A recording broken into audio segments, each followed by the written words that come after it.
আসসালামু আলাইকুম প্রিয় দেশবাসী। শহীদ প্রেসিডেন্ট জিয়াউর রহমানের নামে সাংস্কৃতিক সংগঠন জিয়া সাংস্কৃতিক সংগঠন জিসাস আজকে এই মহান মাতৃভাষার দিবসের মাসে আপনাদেরকে একটা বিষয় জানানোর জন্য হাজির হয়েছি। আমি জিসাস জিয়া সাংস্কৃতিক সংগঠনের সাথে সম্পৃক্ত সম্মানিত উপদেষ্টা মণ্ডলী এবং সম্মানিত সভাপতি এবং সাধারণ সম্পাদক, সেই সাথে আমাদের জেলা ও উপজেলায় যে সমস্ত হাজার হাজার ত্যাগী নেতাকর্মী ভাই বোনেরা রয়েছেন, সবাইকে জানাচ্ছি এই মহান ভাষার দিবসের মাসের রক্তিম শুভেচ্ছা। আজকে যে বিষয়টা নিয়ে আমি হাজির হয়েছি, অত্যন্ত দুঃখ ভারাক্রান্তে বলতে হয় যে জিয়া সাংস্কৃতিক সংগঠনটি যুগে যুগে অনেক গুরুত্বপূর্ণ ভূমিকা পালন করেছে রাজনৈতিক অঙ্গনে।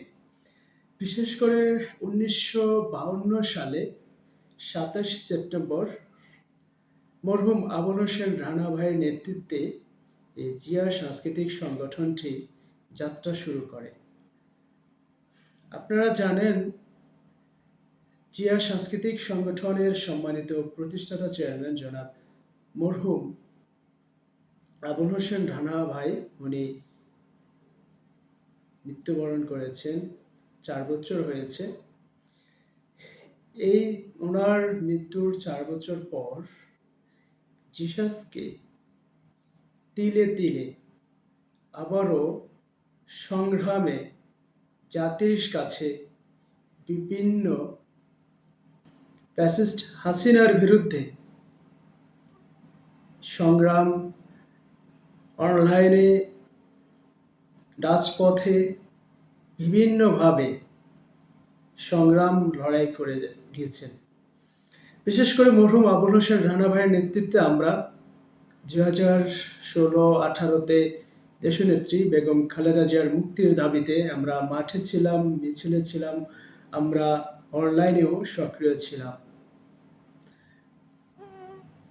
ওই সময়ে কিছু ব্যক্তি আওয়ামী ফ্যাসিজমের পক্ষ হয়ে রাজনৈতিক অঙ্গনে আওয়ামী ফ্যাসিজের তাদের সাথে সম্পৃক্ত হয়ে রাজনীতি করে বহু সুবিধা নিয়েছিল। তাদের মধ্যে রয়েছে আজকে জিসাসের সাথে যারা বেইমানি করে জিসাসের করুণ কালে জিয়া সাংস্কৃতিক সংগঠনটির যখন বিশেষ করে বিরোধী দলের নিপীড়ন নির্যাতনের সময় ক্ষমতাসীন দলের ফ্যাসিজমের পক্ষ হয়ে যারা কাজ করেছে, তারা আজকে আবারও জিয়া সাংস্কৃতিক সংগঠনটিকে, তাদের অবস্থানটাকে এবং ফ্যাসিজমের সাথে সম্পৃক্ত যারা ছিল তাদেরকেও এই দলের সাথে পুনর্বাসন করে দলের সম্মান নষ্ট করার জন্য উঠে পড়ে লেগেছে। জিয়া সাংস্কৃতিক সংগঠনের চেয়ারম্যান মহোদয়, আপনারা সবাই জানেন, মরহুম আবুল হোসেন রানা ভাইয়ের সহধর্মিণী জনাব নাহিদুল্লাহর ইবা ম্যাডাম, উনি এই দলটাকে সুসংগঠিত করে ৪টা বছর তিলে তিলে দলটাকে এগিয়ে নিয়ে আসছে। অথচ এই ৫ই আগস্ট যে বিপ্লব হয়েছে, সে বিপ্লবের প্রেক্ষাপটে দেশের রাজনৈতিক পটভূমি যখন পরিবর্তন হয়েছে, এই পরিবর্তনের সাথে আওয়ামী ফ্যাসিস্টের সাথে যারা সম্পৃক্ত ছিল এমন কিছু কতিপয় ব্যক্তি জিসাসকে এবং আমাদের দেশনায়ক তারেক রহমানের বক্তব্যকে অপেক্ষা করে আওয়ামী ফ্যাসিজমের সাথে যারা সম্পৃক্ত ছিল আওয়ামীদেরকে জিসাসের সাথে সম্পৃক্ত করে দলের ভাবমূর্তি নষ্ট করার জন্য তার উঠে পড়ে লেগেছে। আমাদের দলীয় সিদ্ধান্ত অনুযায়ী দপ্তর থেকে ফ্যাসিজমের যারা দোসর হয়ে যাদেরকে পুনর্বাসনের জন্য সহযোগিতা করছেন, এমন যে ব্যক্তিরা এর সাথে সম্পৃক্ততা রয়েছে, আপনারা সবাই জানেন জিসাসকে এবং জাতীয়বাদী দল বিএনপির সুনাম নষ্ট করার জন্য তারা একতা হয়ে কাজ করে যাচ্ছে। এদের মধ্যে যারা বহিষ্কৃত হয়েছেন, আপনারা অনেকেই জানেন যে আজকে আমাদের একটা জিসাসের কেন্দ্রীয় কমিটির পক্ষ থেকে একটা বিবৃতি দিয়েছেন জনাব আহ, আহ, আমাদের সভাপতি এবং আমাদের দলের সাধারণ সম্পাদক। ওনারা একটা অফিসিয়াল বিবৃতি দিয়েছেন। আমি আপনাদেরকে বিবৃতিটা আরেকটু মনে করে দেওয়ার জন্য আমাদের উপদেষ্টা মণ্ডলী এবং আমাদের সভাপতি সাধারণ সম্পাদকের অনুমতিক্রমে আমি একটু আপনাদেরকে শোনানোর চেষ্টা করছি।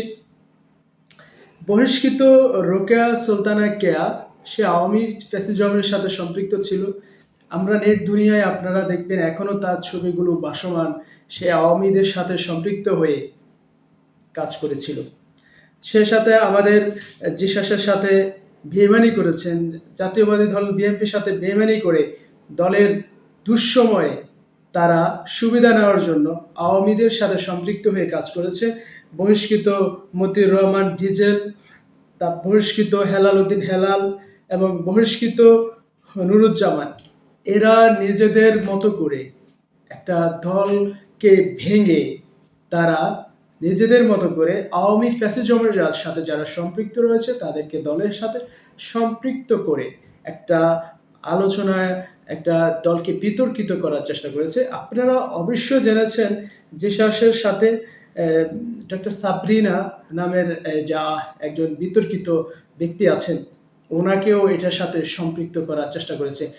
আদৌ আমাদের সভাপতি মহোদয় এবং আমাদের সাধারণ সম্পাদক, ওনারা আদৌ এই বিষয় জানেন না এবং এরা জিসাসের সাথে শহীদ প্রেসিডেন্ট জিয়াউর রহমানের নামের সংগঠন জিসাসের সাথে তারা কোনো রকমের সম্পৃক্ত নেই। এবং আপনারা নেট দুনিয়ায় দেখছেন তারা এই ডক্টর সাবরিনা নামের ব্যক্তিটাকে এই আওয়ামী, সে একজন বিতর্কিত। যেমন করোনা ভাইরাসের সময় অনুমোদনহীন টিকা এবং বিতর্কিত বিষয় নিয়ে সে অনেক সমালোচিত হয়েছে। তাকে আবারও আওয়ামী সরকারের দোসর হয়ে তাকে আবারও আমাদের জাতীয়বাদী দল বিএনপির ভাবমূর্তি নষ্ট করার জন্য, জিসাসের সম্মান ক্ষুণ্ণ করার জন্য তারা নিজেরা একটা কমিটি করে তাকে পুনর্বাসনের সুযোগ করে দিচ্ছে। এটা অত্যন্ত ন্যাক্কারজনক। এটা আমাদের জিয়া সাংস্কৃতিক সংগঠনের কোনো নেতাকর্মী এটার সাথে সম্পৃক্ত নেই এবং এটা সম্পর্কে আমরা কেউ অবগত নই। তো আমি আমাদের দেশবাসী যারা আমাদের জিয়া সাংস্কৃতিক সংগঠনের যারা নেতাকর্মী রয়েছেন, সবাইকে আমি ঐক্যবদ্ধ থাকবার জন্য এবং দলের দুঃসময়ে যেভাবে আমরা কাজ করেছি মাঠে ময়দানে অনলাইনে সাইবারে, ঠিক সেভাবেই আমাদের দেশনায়ক তারেক রহমানের নেতৃত্বে আমাদের জিয়া সাংস্কৃতিক সংগঠনের সভাপতি নাহিদ খুলনার ইবা, আমাদের জিসাসের সাধারণ সম্পাদক, ওনাদের নেতৃত্বে আমাদের দলকে আমরা আরও সুসংগঠিত করব।